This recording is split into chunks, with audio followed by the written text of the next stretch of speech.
Before you dive into your content creation with both feet, let's rewind for a second and assess exactly what this will involve and what it means to be a YouTuber.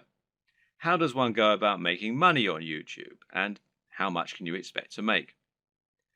It's important you understand the business model here, as that is going to affect the way that you approach your content creation and your general approach to making money online. The main way in which you make money on YouTube is via advertising. Google has its own advertising platform, and it uses this to allow companies and brands to pay to show their adverts on your channel. This is a form of AdSense, for those who know what it is, which means it's PPC. In plain English, this means the advertising uses a pay-per-click system, although you can also get paid when you get a certain number of complete views. In other words, you aren't getting paid a flat fee for your advertising or getting paid per month. Rather, you're getting paid each time the advert is shown and each time someone clicks on it. Of course, not everyone who comes to your channel is going to watch the adverts all the way through or is going to click on them. But you can generally assume by pure statistics that you'll get a certain amount, which is called your CTR or click-through rate. And this means that for every 1,000 views on a video, you're likely to get paid a certain amount on average. Now, this isn't very much, and to be honest, you're probably going to need hundreds of thousands of views daily in order to make a decent amount of money, and certainly if you hope to make a full-time living from YouTube.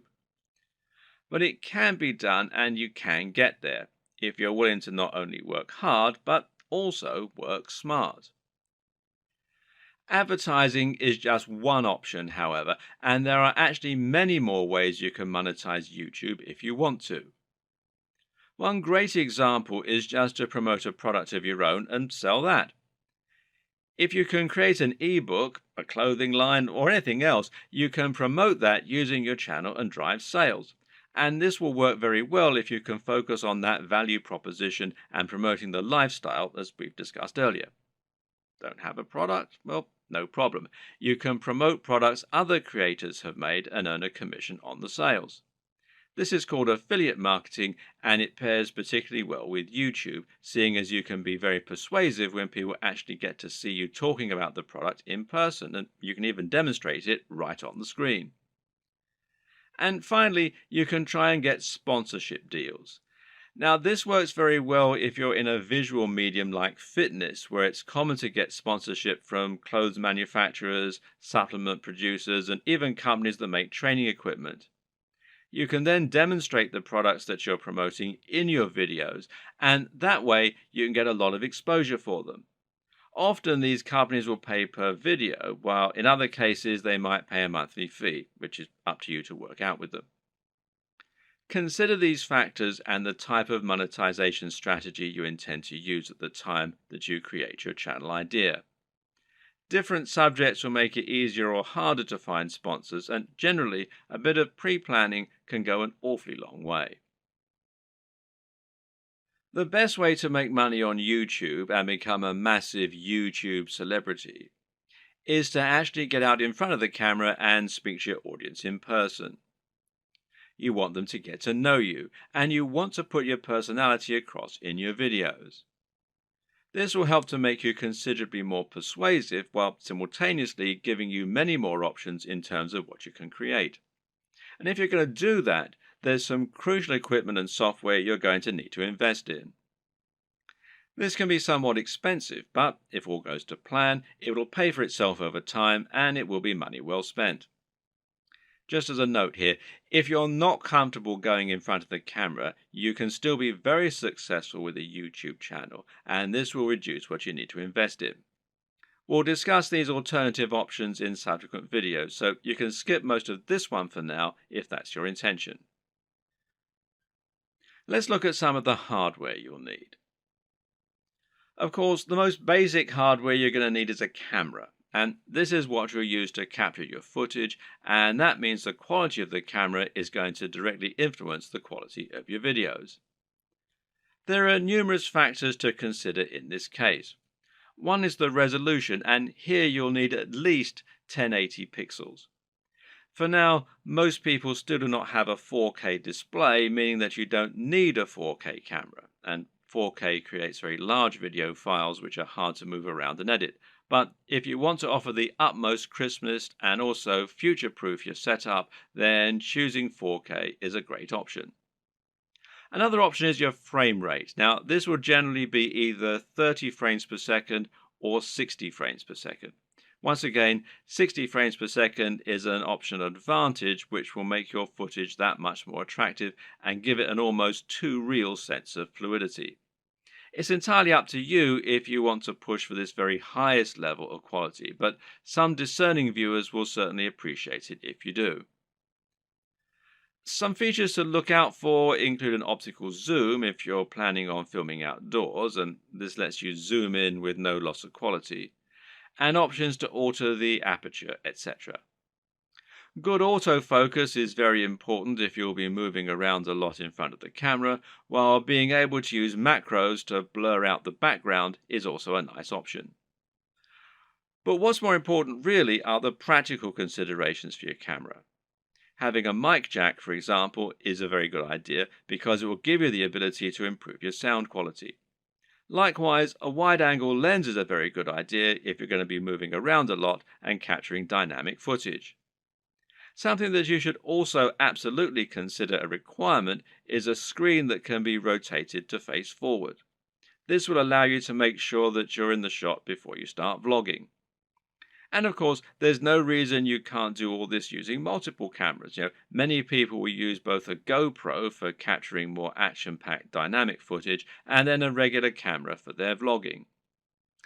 If you want to go budget, then you can get by using an iPhone camera or a Samsung camera on your phone, as long as it's a newer model. But if you're serious, then you should at least invest in a basic camera along the lines of, say, a Canon G7. Also important is to get a tripod. Is it possible to film without one? Well, sure, you can always balance your camera on a pile of books on top of an ironing board. But you'll find out that lining up good shots ends up taking a lot more time than you will be willing to go through on a regular basis if you take this approach. A tripod will thus save you a huge amount of time while also getting better angles, thereby giving your channel a higher quantity and quality of videos, which is obviously going to be a very good thing in terms of getting lots of views. Another thing to look for potentially here is a tracking head from the likes of Manfrotto, who also make tripods.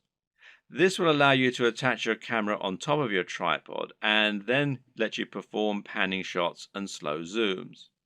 This is what will give your footage a much higher level of professionalism, and it's very important if you're planning on doing product reviews and want to feature slow pans of the items you're reviewing. These work by providing friction on a rotating pivot and a handle. You then gently push on the handle with just a finger or a palm, and the resistance will keep the motion slow and smooth as it gradually moves around the object in focus. It's important to use a manual focus during these shots rather than an automatic one. It's often said that the best lighting is natural lighting. To get a great shot, try to line yourself up so that you have a large window letting in natural light from the side. This will give you what's known as Rembrandt lighting, which is a professional and very flattering looking type of lighting. But while this type of lighting is highly desirable, it's not terribly reliable. You can't trust in natural light to always be available when you need it, and you can't limit yourself to only filming at certain times of the day.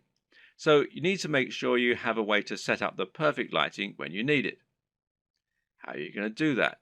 Well, with some kind of lighting setup. And a great choice is to get two soft boxes. Now, these take up a fair bit of space, but it's worth it as it will allow you to design your lighting however you wish and make sure that your subject matter is well lit and that your footage is clear and bright. Now, don't underestimate this. In fact, in many cases, it can be more important to ensure your footage is very light and very bright than it is to use a camera with a high definition. This will make your footage look more professional and more appealing to watch. Want to go one step further? Well, depending on the nature of your videos, you can get creative here if you want. Jonathan Morrison has a YouTube channel that's all about showcasing technology products in the very best possible way and making them highly desirable. This gets him a lot of views and helps him to sell a lot of affiliate products, which of course means that manufacturers are happy to work with him and to supply free products for review. One trick he uses to accomplish this is to use colored lighting. He'll often light phones and other gadgets in a bright pink, green, or purple hue on a white background, which makes them look more modern and more crisp, especially with his high quality video equipment. The great thing is that colored bulbs are actually very affordable, so this is something you can mimic fairly easily yourself should you want to. Just like it's important not to underestimate the importance of your lighting, you also need to ensure that you never underestimate the importance of your sound quality. If you want to make your video look and sound professional, then it's absolutely crucial that you have good quality sound and don't just get a muffled sound into a regular camera microphone from a distance. Things like acoustics matter, and even if your viewers don't notice the difference, they'll be able to feel the difference. Things like this make a massive psychological impact and can be the difference between a channel that has high production values and that people love to watch, and one that looks unprofessional and that nobody takes seriously.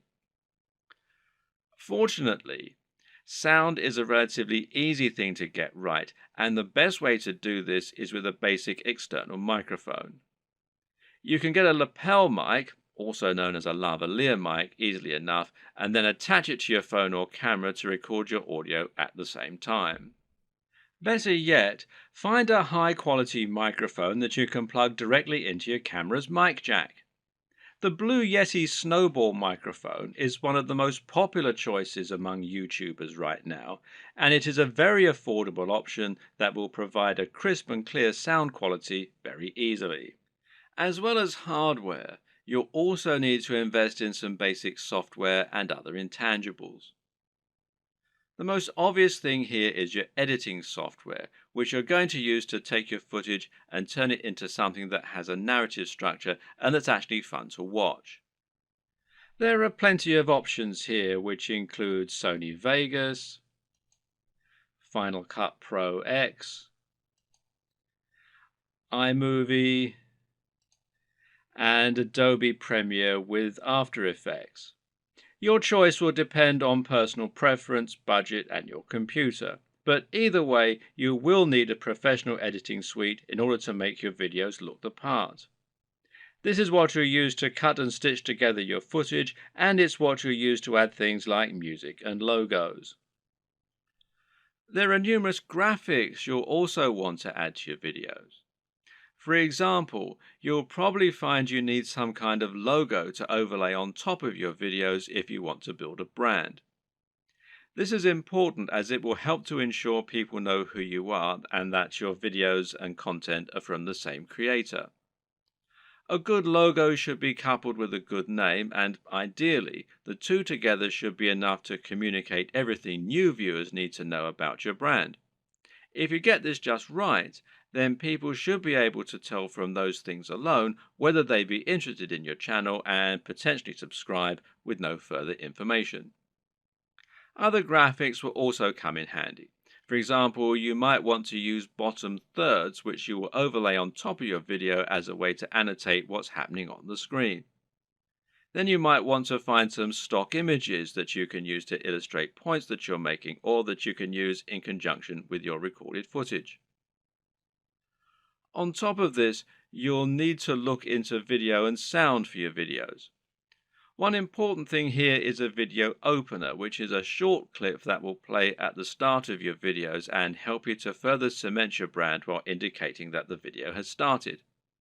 Music can be very useful and would allow you to make your videos a lot more engaging while also being able to invite emotional responses. So, where do you find all these extra materials? One answer is to pay for your materials to be created on a site like Fiverr or Upwork. These sites will allow you to find freelancers who can create your materials for you and make them look very professional. Again, it's a small investment, but it's very much worth it, seeing as how much use you'll be getting out of these things.